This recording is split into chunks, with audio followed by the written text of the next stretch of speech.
गुढीपाडव्याच्या सणासाठी आपल्याला लागणाऱ्या साखरेच्या गाठीची जी माळ आहे ती मी आता घरीच तयार करणार आहे, कारण आमच्याकडे ह्या माळा मिळत नाही आणि मिळाल्या तर खूपच महाग असतात। यावेळेस मी जेव्हा मार्केटला गेले तेव्हा बघितलं तर एकच दुकानात फक्त 2 माळा शिल्लक होत्या आणि त्या पण 50च्या पुढे त्यांचा भाव होता। म्हटलं चला आपण घरीच बनवूया।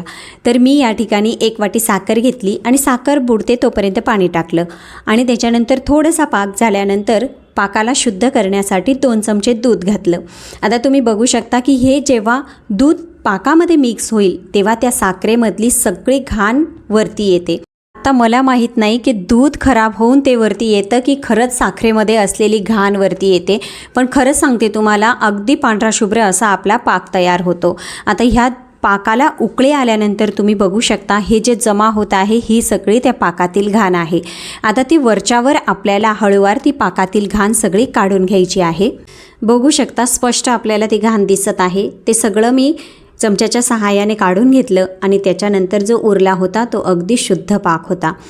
आता जोवर आपला पाक तयार होत होता तोपर्यंत मी इथे एक पांढरा दोरा घेतलेला आहे आणि ताटाला तूप लावून घेतलं। त्या ताटामध्ये हा दोरा ठेवलेला आहे, पण त्याआधी दोरा ओला करून घेतला होता। आता साखरेच्या गाठी बनवण्यासाठी आपला पाक इथं परफेक्ट तयार झालेला आहे आणि ही जी प्रोसेस आहे आपल्याला थोडी स्पीडली करायची आहे, कारण एकदा पाक तयार झाला की त्याच्या फटाफट गाठी बनतात, म्हणजे पाक लवकर घट्ट होतो। त्यामुळे जेवढं होईल तेवढं तुम्ही झटपट ही प्रोसेस करायची आहे।